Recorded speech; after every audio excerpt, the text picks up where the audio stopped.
Cavalier are looking like world beaters, Portmore are now back-to-back winners, and More Pleasant finally looks like their old selves. But we start one place and one place only, and that's at Catherine Hall, where West was best. This is Match Week 4 Review Show. Welcome back to Jump Hill Fun. We have 7 games to review this week and lots of goals. So as promised, we'll be in the country's second capital. Montego Bay eked out a victory last match week and were at home to our Arnett team that were in need of a pick-me-up. Mobay's starting lineup saw a swap of their veteran strikers as Brian Brown was replaced by captain Owen Garden and newcomer Chanel Thomas kept his place in the lineup. While Arnett, who played a tough match a few days ago, made several changes including a rare start for Shiki Kelson and Nikoshe Murray in that midfield. Now, at kickoff, I realized a pattern whenever Arnett plays. You're that one friend with bad influences your mother always warned you about, as they started the game at a relentless tempo, and just like racing and Dumbo holding before them, Mobe were forced to join them in to keep up the pace and saw a blistering first half that was high on passion but light on quality. Kelson and Arnett were the first to test the opponent's goalkeeper, but Mobe were able to get up their own pop shots. I feel Chanel Thomas had a very polarizing game, where on one hand he was great on the turn or at holding up the ball, but on the other hand he held the ball too long or made the wrong passes.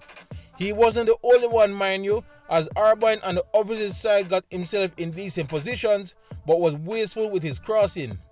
As the game went back and forth, he was screaming for someone to put their foot on the ball and slow down the tempo.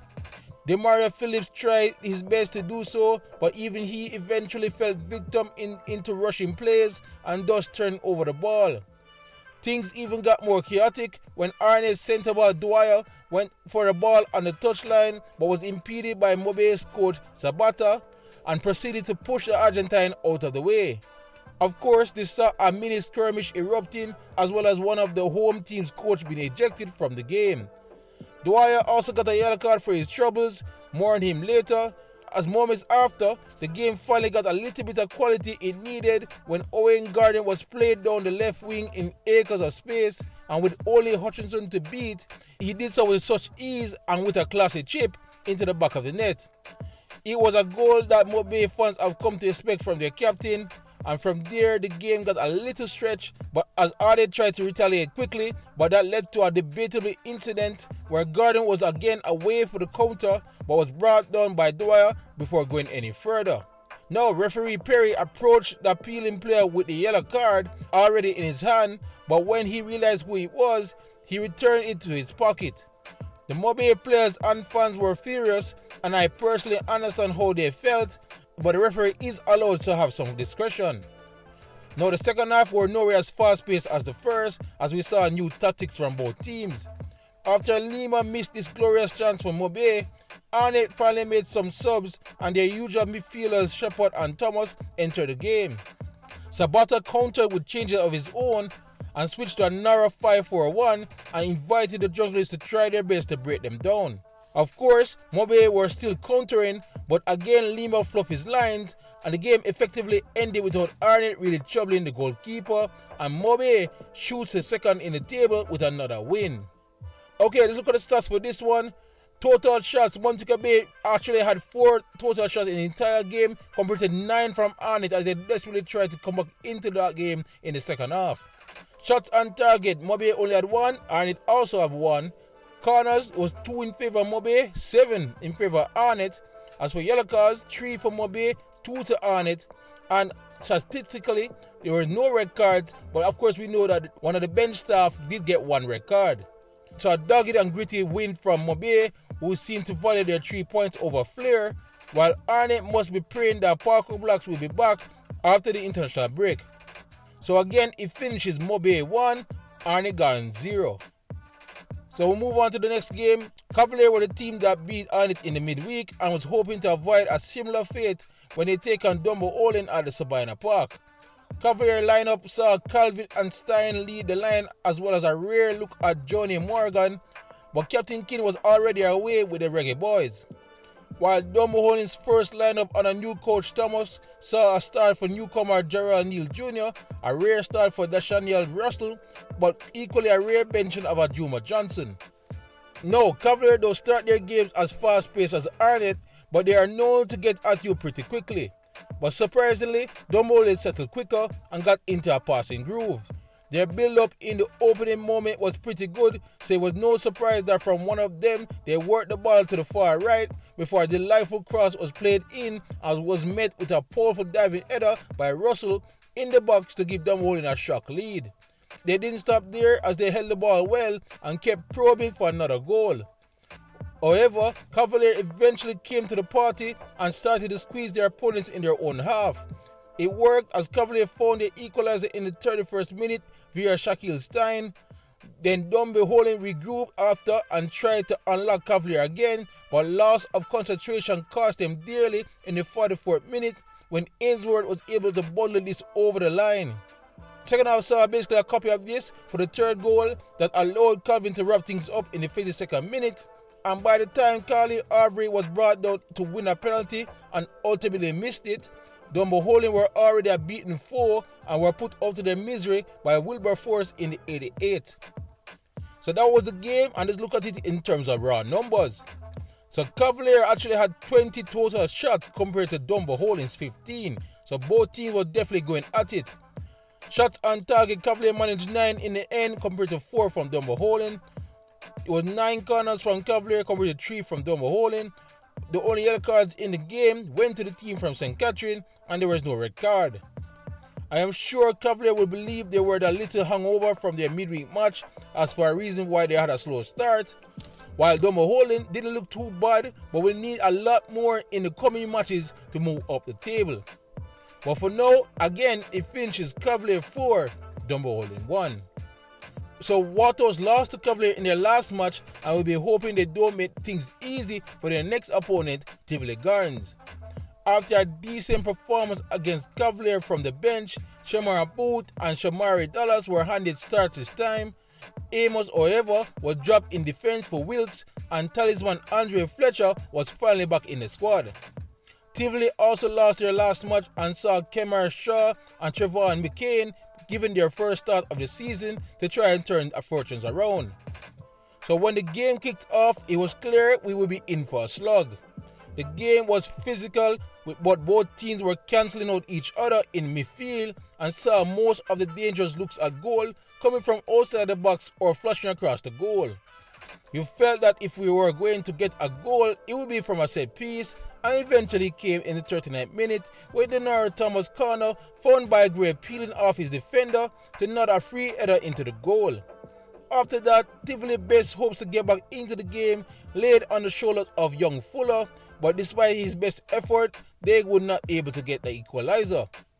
WATS never really seemed like they would find a third either, and honestly, a very boring game came to an end with a narrow victory for the Firehouse Nation. Alright, so let's look at the raw numbers for this one. Total shots, WATS at 14 compared to Tivoli's 8. In terms of shots on target, 5 for WATS, 4 for Tivoli, as the game again a little bit stretched in the second half. Corners, WATS at 3, of course they scored for one of those, and Tivoli had 7. Yellow card, not as feisty as it was displayed on the pitch, but there were 3 yellow cards to WATS, 1 to Tivoli. And there were no red cards. So apart from the result, Tivoli and Drumway must worry about the attack, as without Fuller, it looks lifeless.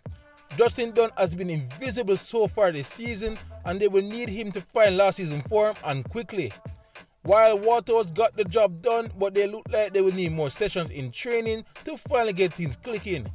So again, it finishes Tivoli 0, WATS 1. With Tivoli lacking in attack, they may just need some of Harborview's luck as the Stars of the East headed to Clarendon on the back of 2 wins to take on Humber Lion. The Lions lineup saw Andre Clennon and Kareem Bryant retain their spots, but there were no place for wonder kid Claire Clark as he was again on the bench. Harborview basically kept everything the same from their win over Malines last week. Now, this game was a bit similar to the Tivoli vs WATS match with a few more wow moments. Humberline were rigid in their shape and approach, while Harborview tried to get the breakthrough by using their wingers to create chances. The game was also physical as the home crowd saw 3 yellow cards in the opening 23 minutes. That last card cost Humber Lion a penalty after Chung was played down the left channel into the box and Sharp went a bit too aggressively with his clearance. Yeah, he won the ball, but his boot was too high and the follow-through caught Chung in the chest. The number 10 again got up and dispatched it to give him and Harborview another goal. Credit to Humber Lion, they came out of their shape a bit more to find the equalizer. Their perseverance eventually paid off in the 66th minute when the Lions won the ball in midfield and eventually found Clennon at the top of the 18-yard box, surrounded by white shirts. I guess he figured why not kick, and what a good choice it was, as the Wonder Strike beat Palmer into the back of the net. 1-1, and from there it was all Humber Lion as they looked most likely to find a winner, but it didn't come, and Harborview escaped Clarendon with a crucial point. So let's see if this is backed up by the figures. Let's look at the stats. Total shots, Humber Lion at 6 while Harborview at 7. But there were only 1 shot on target for Humber Lion and only 2 on target for Harborview. 3 corners to Humber Lion, 6 to the Star of the East. 3 yellow cards again to Humber Lion and 2 to Harborview, as again it was a bit physical in that encounter. But there was no red cards in the entire game. Humber Lion are playing well, but after 4 straight draws, they now need a win. While Harborview are not a pretty team to watch, but they are getting the results and they now sit 3rd in the table. So after all of that, once again, it finishes Humber Lion 1, Harborview 1. So that's Humber Lion, but how did their neighbours Vere got on in their visit to the resurgent Portmore United? Happy with their win last week, Austin only made 1 change to Portmore's lineup, which saw Howard at wing back replacing Tarek Ximenez. While Vere was mostly the same, but with 2 big debuts given to youngster Dante Peralta and, yes, that guy, Kyle Butler. Now, it's no secret that Vere are a team that likes to possess the ball, and they started the game in the same vein. Portmore were behind the ball and watchful at first before they got into the faces of the youngsters and got more physical. This disrupted Vere's passing rhythm and saw them turning the ball over much more than they would like. Portmore, on the other hand, look arguably their best so far this season when they get on the ball, and with Guthrie pulling the strings, they look dangerous every time they went forward. With Juna Guzell, they also had a speedy outlet to spring counter-attacks, and it worked their charm as in the 36th minute when he was played in behind Vere's back line and throwed the ball behind an onrushing Adair to give Portmore a 1-0 lead. To Vere's credit, they retooled their attack straight from the break and gave it all they could to find an equalizer. But Portmore weathered the storm before they again start to control more of the ball, but they had to wait until the 98th minute to finally seal the victory when another quick counter led to substitute Shaquille Henry to find himself into the box, steadied himself before firing home the club's 2nd goal of the game. 3 points, and that's all she wrote in this encounter. So let's look at the stats real quick here. Portmore had 8 total shots in the game compared to Vere's 3, as Vere honestly was not allowed to muster anything in attack. Portmore had 2 shots on target, and Vere did match him as well with 2 shots on target. Portmore had 4 corners compared to Vere's 5, and Portmore had 2 yellow cards compared to Vere's 1. No red cards in this game.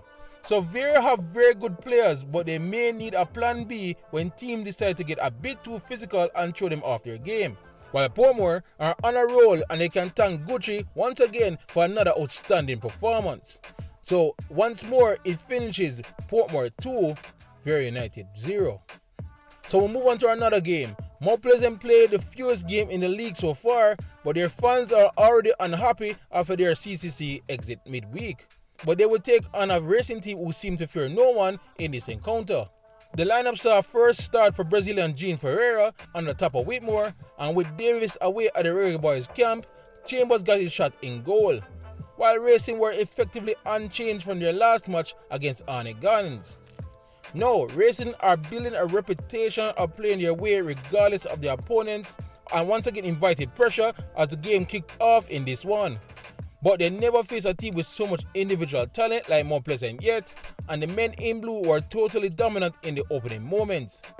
And yet, they needed something special from Gadiel Irving to finally break through in the 23rd minute. Irving curled a beauty over the wall and passed to Rooted Holmes to give Mount Pleasant the lead. From there, Mount Pleasant continued their dominance, but Racing had shown in recent past, if they let them linger about, they will punish you. And it almost happened before the end of the first half, when they were awarded what many would believe was a soft penalty to get back into the game. The pressure fell to youngster Nikhil Ellis, who unfortunately saw his penalty hitting the upright and away for safety. It was a warning for Mount Pleasant to wrap things up, and they duly obliged straight from the half when Devontae Campbell skipped in on his right foot before blasting a shot past substitute keeper Ashika Swearing into the Racing goal. From there, Racing were practically a non-factor in the game, and by the time Mount Pleasant got a penalty of their own in the 70th minute and saw Daniel Green got his first goal of the season from the spot, they were put out of their misery in the 86th minute from a goal from substitute Shandy James. So that was all she wrote. Won out this one pretty easily. Okay, let's look on the numbers for this game. Mount Pleasant dominant show, of course. They had 15 shots in total compared to Racing's 3, but they only had 4 shots on target, and they scored from all of those compared to 0 from Racing. 9 corners for Mount Pleasant compared to 3 from Racing. Mount Pleasant also had 3 yellow cards, while Racing had 4. No, there was only 1 red card in the game, and it went to Bowers, who picked up 2 yellow cards.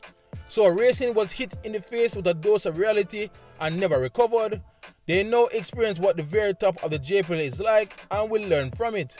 While Mount Pleasant look more like their usual selves and will hope to keep it going as they try to make their way back to the JPL final in May. So after all of that, again it ended Mount Pleasant 4, Racing 0. Alright, it's finally time for a final game as 2 teams in need of wins face off at the Attorney Sporting Complex. The big news for Mullines in the starting lineup was that Captain Jason Wright was fit enough to start, while Chapeltown Maroons made an interesting change up top themselves as Ellis was replaced by veteran Leon Williams. Now the first half will become a game of 2 halves as the first 20 minutes was dominated by the Maroons. In fact, they should have taken the lead as Williams should have done more to meet a low cross in the 6-yard box, and Captain Ho was denied from what seemed like a certain goal in the box by a combination of good goalkeeping and defending. Mullines were careless on the ball and saw numerous unforced errors at the back, putting themselves in danger.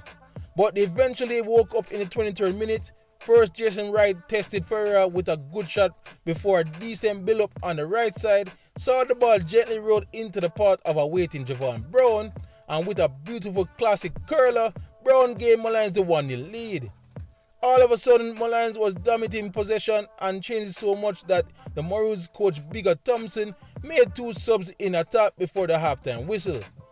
But the second half proved it was of no help as in the 52nd minute, Graham took on Austin in the Chapeltown box before seeing his shot took a nice deflection pass Vere into the goal. It was all one-way street from there after as Chapeltown never recovered and then saw some nice 1-2s between the goal scorers to open things up for Graham once more to get his second and Mullines' third. Mullines' good play was further rewarded with a gift for Andrews as in the 85th minute, Vere did this and gave Andrew an easy goal. So basically it was a big win for Mullines and their season is up and going. Okay, so let's look at the stats for this game. Mullines actually had 9 total shots and was eventually outshot by Chapeltown with 12. Mullines had 5 shots on target though compared to Chapeltown Maroons 3.